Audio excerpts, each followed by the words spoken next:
అగ్ర కథానాయికగా సమంత మహిళలను ప్రోత్సహించడంలో ఎప్పుడూ ముందుంటారు. నటిగానే కాకుండా హెల్త్ పాడ్కాస్టులతో అవగాహన కల్పిస్తూ ఉంటారు.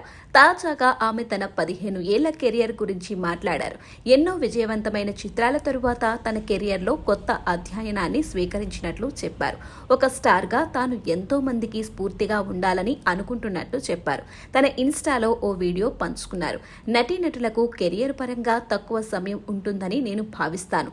స్టార్డమ్, కీర్తి, గుర్తింపు ఇవన్నీ ఉత్సాహాన్నిస్తాయి, కానీ ఇవే శాశ్వతం కాదు. స్టార్గా కొనసాగుతున్నప్పుడు కొందరిలో అయినా స్ఫూర్తి నింపగలగాలి. నలుగురిపై ప్రభావం చూపాలని ఎవరికి వారు సొంతంగా అనుకోవాలి. నా చుట్టూ నన్ను ప్రోత్సహించేవారు ఉన్నందుకు ఎంతో ఆనందంగా ఉన్నాను. వారు నాకు ఎప్పుడూ మార్గనిర్దేశం చేస్తూ ఉంటారు. ఏ విషయంలోనైనా ధైర్యంగా ముందడుగు వేసి రిస్క్ తీసుకునే మహిళలే విజయం సాధిస్తారు. ఈ విషయాన్ని నేను ఖచ్చితంగా చెప్పగలను. మనల్ని మనం నమ్మినప్పుడే పురోగతి సాధ్యమవుతుంది. దూరదృష్టి ఉన్న ప్రతి మహిళ నలుగురిలోకి వచ్చి తన ఆలోచనలను ప్రస్తుతం నటిగానే కాకుండా నిర్మాతగాను సమంత బిజీగా ఉన్నారు. తన సొంత బ్యానర్ పై శుభంను నిర్మించి విజయాన్ని అందుకున్నారు. ఇక తన యూట్యూబ్ ఛానల్ వేదికగా వరుస పాడ్కాస్టులో నిపుణులతో వీడియోలు చేస్తూ ఆరోగ్య సమస్యలపై అవగాహన కల్పిస్తున్నారు.